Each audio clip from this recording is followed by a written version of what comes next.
Next top plays for these health stocks, we're going to go over like UNH. We're also going to go over CVS, a stock we don't talk about that much. We're also going to go over Merck. We're going to go over COR. We're going to add some stocks in here we don't talk about, like 𝐃𝐨𝐧'𝐭. We're also going to add like CI, which is the Cigna group. We're going to add Johnson & Johnson, Pfizer, Abbv, Eli Lilly, 𝐬𝐮𝐬𝐜𝐫𝐞. It'll be about 11 to 12 stocks. The title says 10, but I added 2 more stocks for you, just some analysts and how I'm looking to kind of play some of these plays. As y'all know, the health side is down. Some of them are down more than others. Some of them are still kind of up close to their all-time highs. So I'm going to go over how I'm kind of looking at these stocks. Let's go ahead and start off with UNH. Smash the like button, subscribe if you are new, and just hope you guys enjoy the next videos. I'll be posting throughout the weekend, so just be prepared because there'll probably be a lot of videos. So UNH new levels. Okay, UNH has a resistance, I would say, around 360.15. Support is right around 345.80.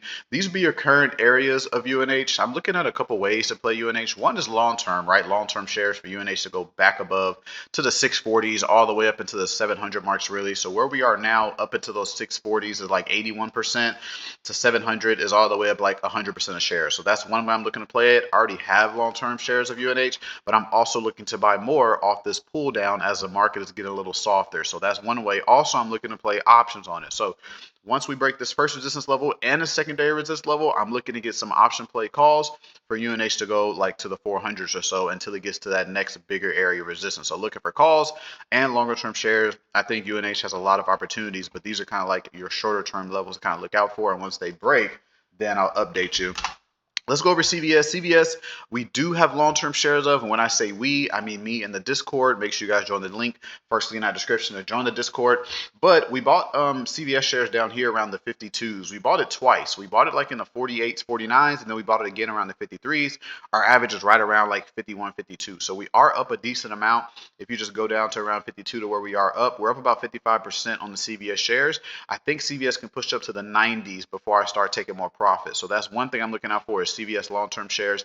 They make a lot of revenue almost right by UNH, right? I think people forget about them. They were just too low for comparable of what the stock was. So we bought. So that's one I'm looking to play them as longer term shares, which you already have. I might buy more. We'll see. The second way I'm looking to play it is we have a support down here around $78 and resistance around 82.40. Once we break that area of resistance on CVS, which we are getting very close to, also be mindful they have earnings on the 29th of October. I'm looking for CVS to have some bigger push up into the 90s area, and I'm looking for like call options in that range. So I think that would be pretty big for option wise. I mean, if you could put, I'll probably put a couple grand in there and that'll probably turn to like 5 digits worth of play just off options. A lot of these stocks can do that as long as we get in around the right time, right? It doesn't have to be perfect, but around the right time when the stock is actually showing strength, like UNH, turn a couple thousand to 5 digits. CVS could probably turn a couple thousand to 5 digits as well. So it'll be some nice profits in there I'm looking out for. And we will see as long as all that comes to fruition. And then MCK, McKesson Corporation. This is also in the medical side. They're actually at all-time highs. Okay, so they haven't really pulled down at all. So what we look out for this one is, one, I'll take current levels we had off. They do have a resistance level right here, right around the 785.50 area. If that starts to break, testing that today, you'll probably see it go up to the 800 mark. That's a potential call option play that I'll be looking out for. Other than that, I probably want to get long-term shares until we had like a decent amount of drop off this one, maybe at least like 15%. That was about 13% drop. It recovered. If you look over here, another about 11% drop. It recovered. One of the big drops it had was back in August of 2024. That was about a 26% drop. So if you get it under 20%, kind of just start averaging in long terms as I like for this one. And then COR, Cencora, this one is also at all-time highs. So some health are down, some are up, right? And both of these are medical distributors, the ones that are actually up. So they're kind of like different sectors, but still kind of in that medical area. They just do different stuff. Some are pharma, some are healthcare, some are distributors. So these two are distributions. They're at highs as well. Now this one is up a little too much. I would let for it to come down to a support, which is around 319.50. And then after that support, if we get strength, right, we get some decent pull down. It doesn't have to hit the support perfect, but around that area, I would look for calls for it to continue to strengthen onward in that bullish movement. That's how I would look out for COR. I really want to get long-term shares just yet because it's a little too high. And then CI, the Cigna group in the health services, they are closely up. They're only down, I would say, from their all-time highs of about 20%, which is somewhat decent. They do drop around that amount, 28% here before they recovered. If you look right here, if this drop back in November 2021, about 29% they recovered. So good longer term-ish hold. So this one I'll be looking out for. They do have earnings coming up around October 30th. And I'm going to give some current levels on here because we're kind of between some levels. You have support around 288.70. And then you have a bigger resistance area around 304.55. So I'll kind of watch out for these areas. If we start breaking that resistance, then we might start to show signs of some strength, get above the 300s, maybe around the 320s. That's a potential shorter term call. If we break that support, then we're probably going down around the 270. So that's like potentials for me.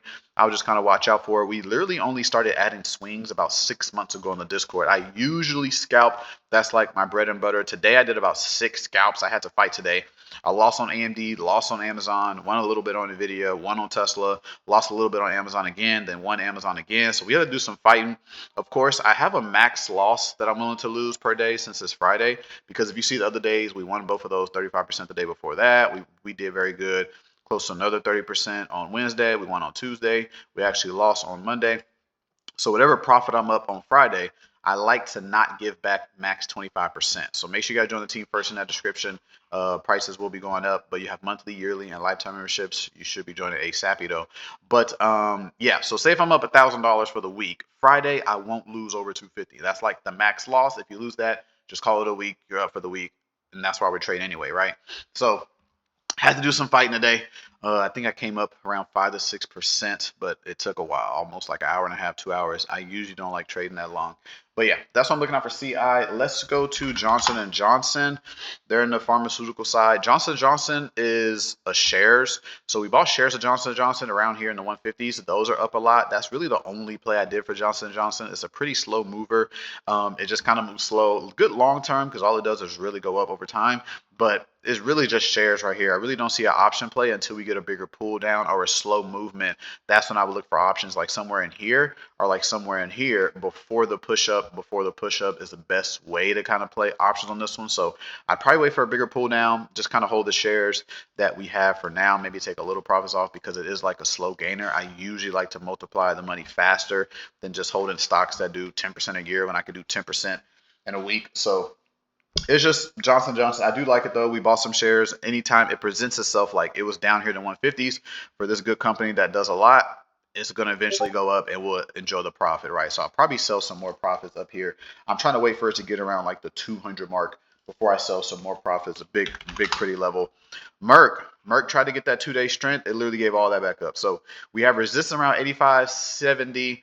Once we start breaking resistance, I'll be looking for some potential calls on Merck. I will still watch out for earnings on Thursday of October 30th.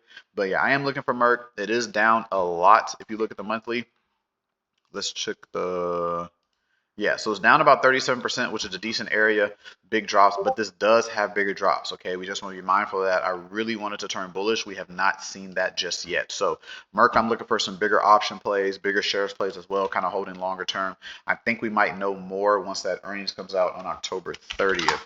And then we also have Pfizer. Pfizer's at support around 24, 25.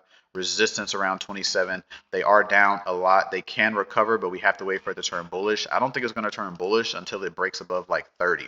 So that's what I'm kind of waiting out for. That's when I'm looking for like bigger reversals of calls and shares and so much more. So I'll probably give Pfizer some time, but I think in the 30 mark is when I'll start looking for Pfizer to get some higher pushes and get some upward movements. I think they need some good news though, because they're kind of a little slower.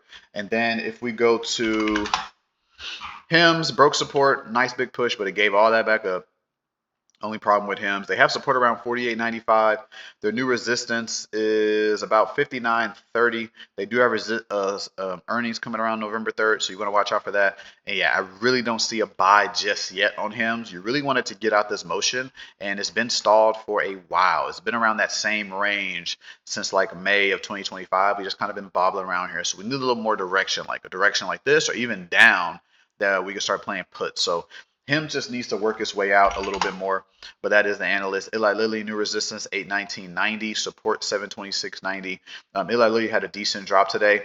Well, I kind of want to wait for Eli Lilly to get a little more direction as well. It's been a little slow in this range, right? Just no real direction, so we just want to be patient on it. I think it can recover back to all-time highs around the 1,000 mark. It just might not be ready yet. It did have a good run from like March 23 all the way to like October 24th. So it's just getting a little slower now, but I think it will have that run back above the 1,000 mark. And just shares wise, from the 800 to 1,000 would be over 25%. So pretty decent gain of shares, but most likely looking for more of options. We already played one option play in this movement right here. We got like, I forgot, like 200% or something like that. So we are playing the option wise. I'm just kind of being patient on it, not trying to do too much at once. And then the last one we'll go over is Abbv. So I don't go over Abbv that much. All-time high is literally at good mover. So usually when these has pull downs, I would say about 20%. Decent area I like to get for shares. If we can start that pull down here, if we don't make more highs, if we can get Abbv probably below 200 on a crash, that's when I'll probably start getting some shares of Abbv. I think they pay a decent dividend as well. We'll see. I'm not really a dividend trader, but we'll see. But resistance level on Abbv is around 239.25.